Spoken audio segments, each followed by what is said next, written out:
আসসালামু আলাইকুম প্রিয় ভিউয়ার্স, কেমন আছেন? আশা করি ভালো আছেন। আজকে আমি আপনাদেরকে একটা নতুন নিউজ দেওয়ার জন্য আসছি।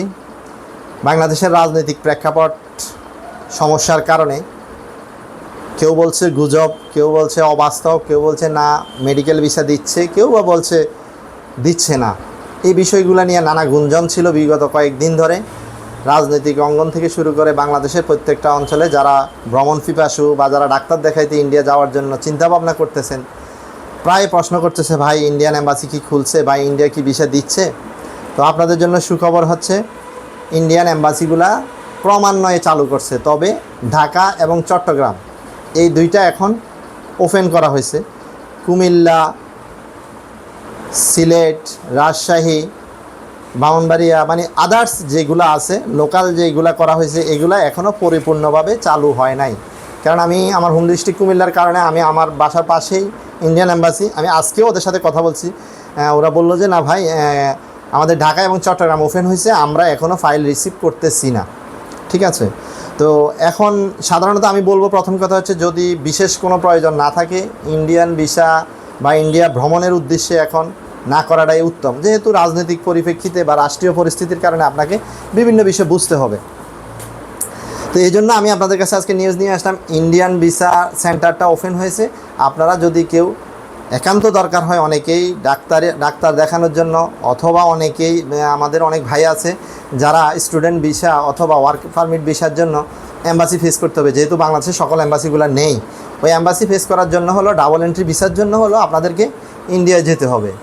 তো ইন্ডিয়ার এখনকার ক্ষেত্রে কিছু নতুন নিয়ম নিয়ে আসছে, এত বেশি না, আগের মতোই সবগুলো আছে। আমার পূর্ববর্তী ভিডিওতে আমি বলেছি যে ইন্ডিয়ান ভিসার জন্য বর্তমানে যে যে জিনিসগুলো লাগবে, এগুলোর সাথে এখন যে বিষয়টা আসছে একদমই সবচেয়ে বড় জরুরি বিষয়, সেটা হচ্ছে আপনাকে ইন্ডিয়ান ভিসার ক্ষেত্রে এখন অনেক স্বচ্ছতা নিয়ে আসছে। আমরা অতীতে মানে ফ্যাক কিছু ডকুমেন্টস দিয়েও আমরা ভিসা পেয়েছিলাম, কিন্তু এখন ফ্যাক ডকুমেন্টস দিলে ইন্ডিয়া পাসপোর্টে বিএল মারার সম্ভাবনাই খুব বেশি। একটা পাসপোর্টে যদি বিএল মারা হয়, তাহলে আপনার আর ভবিষ্যতে কোনো দেশ আপনাকে ভিসা দিবে না। একেবারে দিবে না তা নয়, তবে আপনার ভিসা পাওয়াটা অনেকটা টাফ হয়ে যাবে। তো বর্তমানে যে বিষয়গুলো আপনাদেরকে খেয়াল করতে হবে, এটা আমি ক্লিয়ারলি বলতেছি। আপনাদের ব্যাঙ্ক স্টেটমেন্ট অবশ্যই এডিটেবল কোনো ব্যাঙ্ক স্টেটমেন্ট দিবেন না, এটা এক নাম্বার কথা। দুই নম্বরে হচ্ছে, আপনাকে প্রকৃত যদি বিজনেসম্যান হন, কোনো বানানো ট্রেড লাইসেন্স দিবেন না, কারণ এখন অনলাইন ভিত্তিক ট্রেড লাইসেন্সগুলো যাচাই করা হয়। আর এই যাচাইয়ের ক্ষেত্রে যদি আপনি ফল্ট প্রমাণিত হয়, তাহলে ভিসা তো পাবেনই না, সাথে আপনার পাসপোর্টটাও ব্ল্যাক লিস্টেড হতে পারে। কারণ বাংলাদেশের সাথে ইন্ডিয়ান এখন কূটনৈতিক সম্পর্কটা অনেক খারাপ, সেটা সবাই জানে এবং সবাই বোঝেন। এই জন্য যদি আপনার একান্তই যাওয়া দরকার হয়, তাহলে আপনাকে পাসপোর্ট সকল ডকুমেন্টসগুলো খুব সঠিকভাবে আপনাকে দিতে হবে।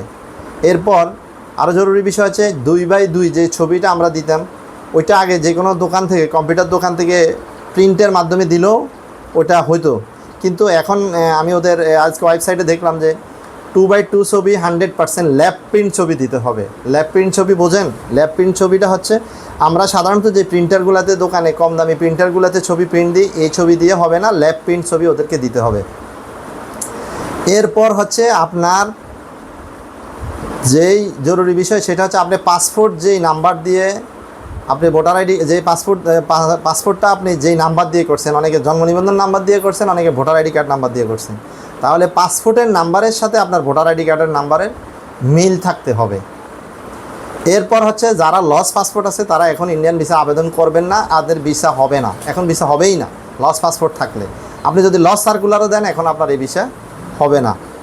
এরপর আরেকটা বিষয়ে যেটা দেখলাম, যাদের নাম এডিটেবল আছে, পূর্বে নাম ছিল মোহাম্মদ সাইফুল ইসলাম, এখন শুধু মোহাম্মদ সজীব, এভাবে নাম এডিটেবল করা আছে, তারা এখন ইন্ডিয়ান ভিসার জন্য আবেদন করবে না। হ্যাঁ, পরবর্তীতে হয়তো আস্তে আস্তে ধীরে ধীরে এটা সহজ হবে, তখন আপনাদের অনেক সময় ঢালা ভিসার রেশিও বলি আমরা, অনেক সময় সেনজেন ভিসার ক্ষেত্রে, কানাডা ভিসার ক্ষেত্রে অনেকেরই দেখি, ভাই এখন কি কানাডা ভিসার রেশিও কেমন? রেশিও মানে হচ্ছে ভিসা দেওয়ার মাত্রাটা কেমন হতে পারে।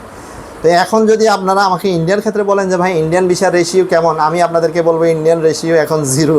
তার কারণ হচ্ছে, ইন্ডিয়ান ট্যুরিস্ট ভিসা না মানে দেয় না বললেই চলে। তবে মেডিকেল ভিসা অথবা ডাবল এন্ট্রি ভিসা যারা স্টুডেন্ট তাদেরকে এগুলা দিচ্ছে।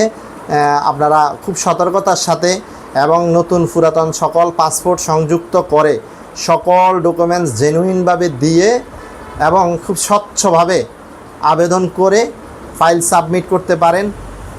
তারার বিষয় কিছুটা হচ্ছে এমন নিউজ আমি পাচ্ছি, তবে নিউজ পাচ্ছি বলতে গতকাল থেকে সার্ভার এম্বাসিগুলো ওপেন করা হয়েছে এবং আমি সার্ভারে দেখেছি ক্রমান্বয়ে বাকি ইউনিটগুলো ওরা খুলে দিবে।